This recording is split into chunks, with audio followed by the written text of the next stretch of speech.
दोस्तों आपको क्या लगता है कोई भी इंसान हेल्थ इंश्योरेंस क्यों करवाता होगा? क्या उसको पता होता होगा कि वो फ्यूचर में जाके बीमार पड़ेगा या उसके हॉस्पिटल के लंबे लंबे बिल आने वाले? वो हेल्थ इंश्योरेंस इसलिए कराता है क्योंकि उसको पता होता है कि खुदा ना खास्ता अगर वो बीमार पड़ जाता है तो उस टाइम पर हॉस्पिटल के अगर कोई लंबे बिल आने वाले हैं तो उस बिल से बचा जा सके। इसी वजह से हर पर्सन जो है एनुअल प्रीमियम पे करता है हेल्थ इंश्योरेंस का। पर क्या आपने कभी ऐसी सिचुएशन सुनी है कि जहां पर मुझे हेल्थ इंश्योरेंस पे करना पड़ा, मतलब मैंने हेल्थ इंश्योरेंस पे कर दिया और खुदा ना खास्ता मैं बीमार होकर जब हॉस्पिटलाइज हुआ और मुझे क्लेम की बारी आई तो क्लेम देने से मना कर दिया, यानी कि मेरा क्लेम रिजेक्ट कर दिया या फिर पार्शियली उन्होंने एक्सेप्ट कर लिया। मान लेते हैं 10 लाख का क्लेम था तो 5 लाख दिए, 5 लाख नहीं दिए।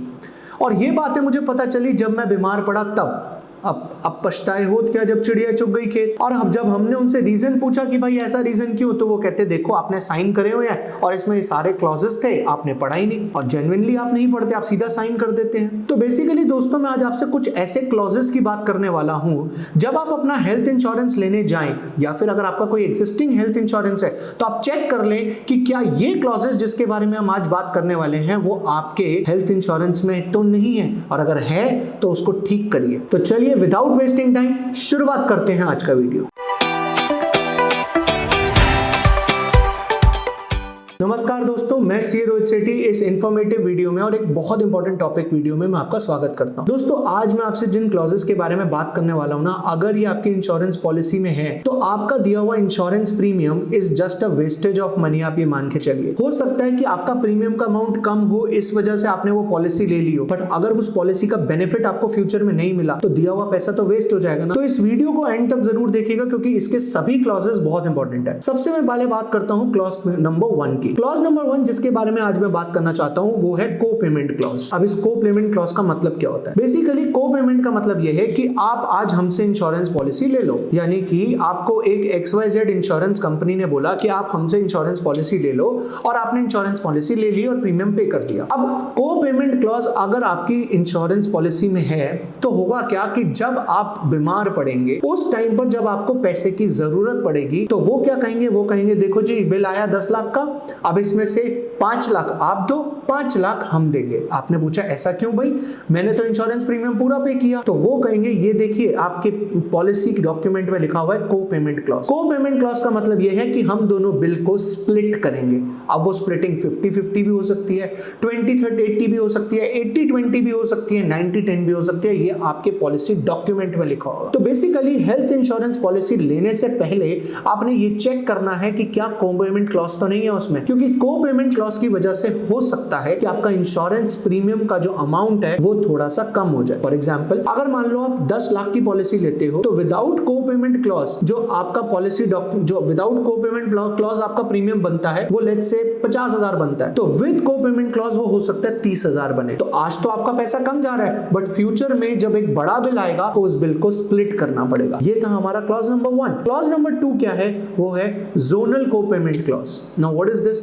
जोनल पेमेंट को पेमेंट क्लॉज बेसिकली उन लोगों के लिए होता है जो छोटे शहर में रहते हैं या फिर जो मेट्रोपॉलिटन सिटीज में नहीं रहते। मान लीजिए कोई ऐसा बंदा है जो विलेज में रहता है और उसने अपना हेल्थ इंश्योरेंस लिया, तो उन्होंने क्या बोला? उन्होंने बोला कि अगर आप इसी जोन में अपना इलाज कराएंगे तो भाई को पेमेंट क्लॉज नहीं है, लेकिन अगर आप इस जोन से बाहर जाकर अपना इलाज कराएंगे, लेट्स से आप किसी सिटी में जाते हैं या मेट्रोपॉलिटन सिटी में जाते हैं, तो उस केस में आपका को पेमेंट क्लॉज लग जाएगा। तो बेसिकली पहले वाले क्लॉज में और दूसरे वाले क्लॉज में ये डिफरेंस है कि पहले वाले क्लॉज में आप कहीं पे भी इलाज कराएं आपको स्प्लिट होगा ही होगा। दूसरे वाले केस में ये डिफरेंस है कि भाई अगर आप उसी जोन में कराते हैं ओके कोई दिक्कत नहीं है, पूरा पैसा देंगे, लेकिन अगर आप उस जोन से बाहर जाते हैं तो फिर आपको स्प्लिट करना पड़ेगा बिल को। तो ये दो क्लॉजेस आपको खास चेक करने हैं। इससे पहले कि हम थर्ड क्लॉज पे मूव करें, अगर आप इस चैनल पे नए हैं तो सबसे पहले इस चैनल को सब्सक्राइब कर लें क्योंकि यहां पर आपको सभी इंफॉर्मेटिव वीडियोस मिलती हैं। Let's begin the clause number 3। देखिए क्लॉज नंबर 3 जो आपने चेक करना है ना वो क्लॉज है वेटिंग पीरियड का। वेटिंग पीरियड कितनी तरह के होते हैं? सबसे पहले मैं बात करना चाहता हूं इनिशियल वेटिंग पीरियड की। अगर मैं बात करूं इनिशियल वेटिंग पीरियड की ना, तो एक चीज याद रखिएगा, आप जिस दिन पॉलिसी खरीदते हैं उस दिन से आपकी पॉलिसी स्टार्ट नहीं होती है। आप पूछिए उनसे कि हमारी पॉलिसी कब से स्टार्ट होगी।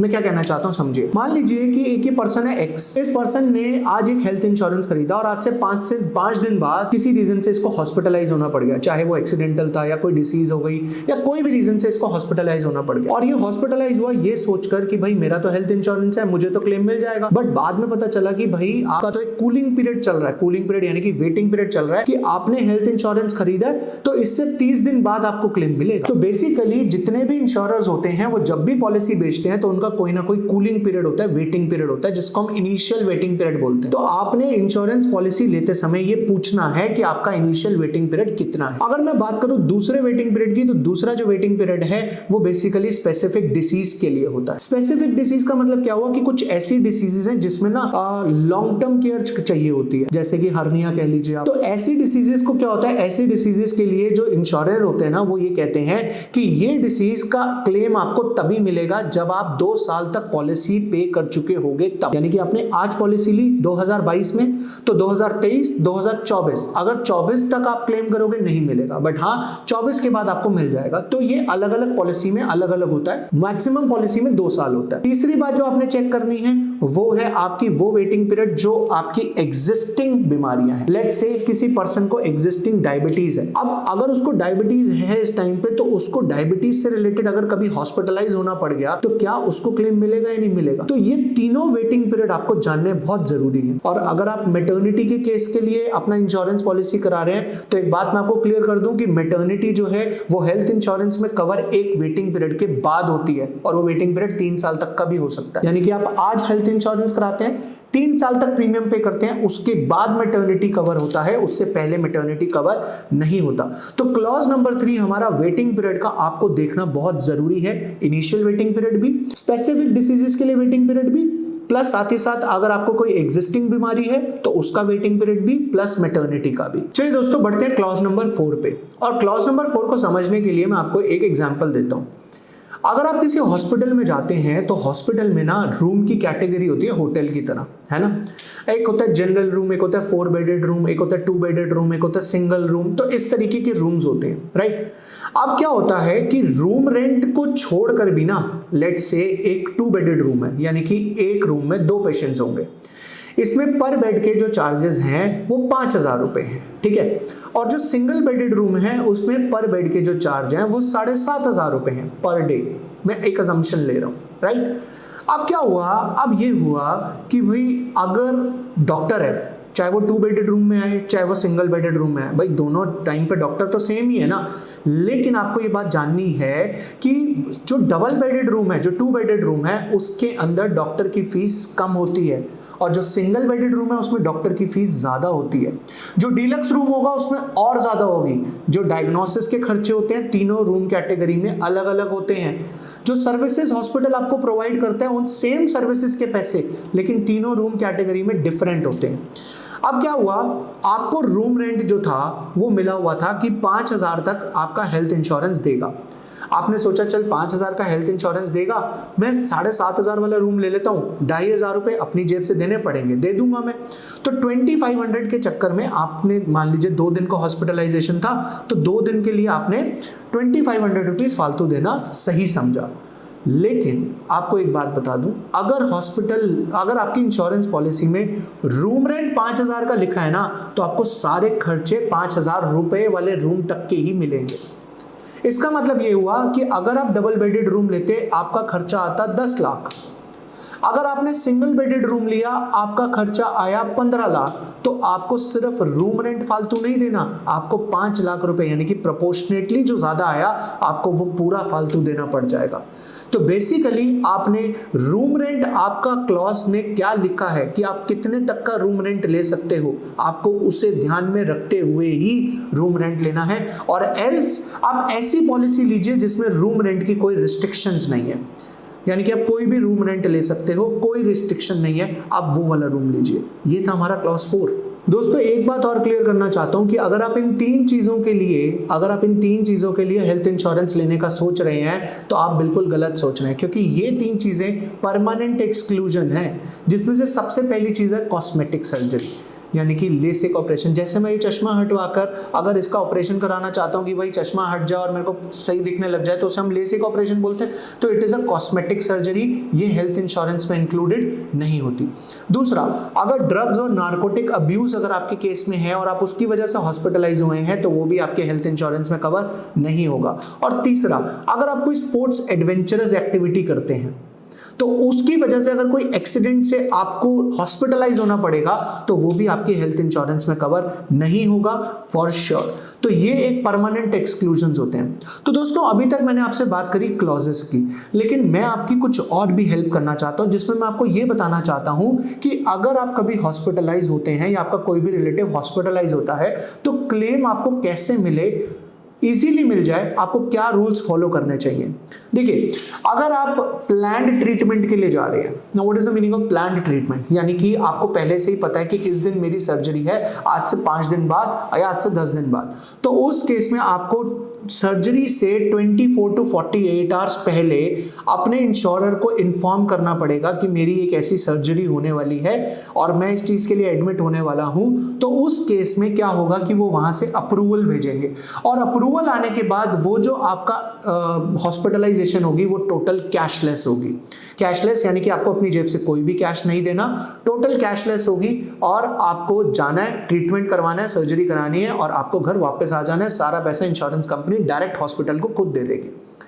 दूसरी बात आपको ध्यान में क्या रखनी है कि अगर आपका कोई इमरजेंसी सिचुएशन में है तो इमरजेंसी सिचुएशन के अंदर अगर आप कोई भी हॉस्पिटलाइज हुआ है और आप उसका क्लेम डालना चाहते हैं तो विद इन 24 आवर्स आपको इन्फॉर्म करना पड़ेगा कि आप एडमिट हैं या फिर आपका कोई रिलेटिव एडमिट है और हमें क्लेम चाहिए।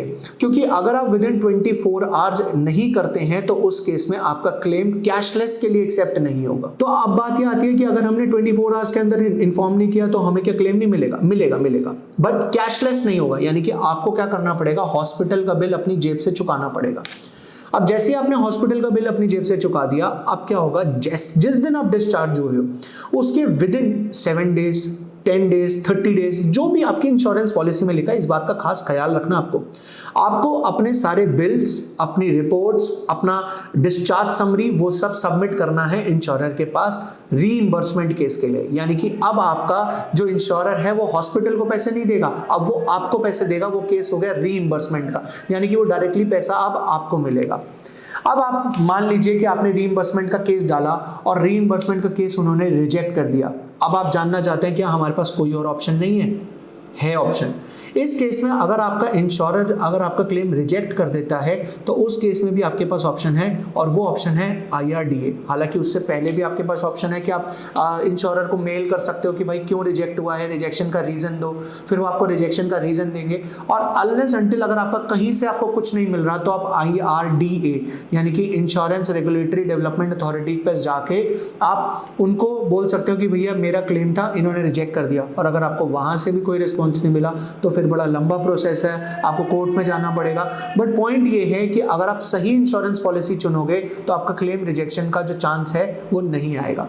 एक चीज और इन्फॉर्म करता हूं मैं दोस्तों आपको कि अगर आप कोई भी इंश्योरेंस पॉलिसी ले रहे हैं ना, तो आप सबसे पहले ये देखिए कि उस इंश्योरेंस पॉलिसी के अंडर कौन कौन से हॉस्पिटल्स आते हैं, यानी कि कौन कौन से हॉस्पिटल्स हैं जो उस इंश्योरेंस पॉलिसी को एक्सेप्ट करते हैं और उन हॉस्पिटल्स की कितनी ब्रांचेस हैं और वो ब्रांच क्या आपके घर के आसपास, आपके ऑफिस के आसपास जहां पर आप अपना मैक्सिमम टाइम स्पेंड करते हैं वहां पर है या नहीं है। बेसिक बात यह है कि दोस्तों इमरजेंसी कभी भी आ सकती है और अगर इमरजेंसी आए तो आप इमरजेंसी में उस हॉस्पिटल को ढूंढे जहां पर आपकी इंश्योरेंस पॉलिसी एक्सेप्ट करती है उस टाइम पर बैठ के, तो वो चीज गलत हो जाएगी। और अगर आप उस टाइम पर किसी और हॉस्पिटल में चले गए तो आपको इंश्योरेंस क्लेम नहीं मिलेगा। तो बेसिक फंडा क्या है दोस्तों कि अगर हम किसी पर्पस के लिए इंश्योरेंस करा रहे हैं तो वो पर्पस फुलफिल होना चाहिए। उस टाइम पे चेक करना मुश्किल है, तो इट्स बेटर ये जितने भी क्लॉजेस हमने आज की वीडियो में बात करी उसको हम इंश्योरेंस पॉलिसी लेते समय चेक करें। हाँ, एक काम और करें, इस चैनल को सब्सक्राइब करें, अपने सभी दोस्तों से वीडियो शेयर करें, लाइक करें और कमेंट करके बताएं अगर आपका कोई भी डाउट रह गया हो तो। आशा करता हूं कि मैंने आपके सभी डाउट्स क्लियर कर दिए होंगे। मिलते होंगे नेक्स्ट वीडियो में। आज के इतना ही, बाय।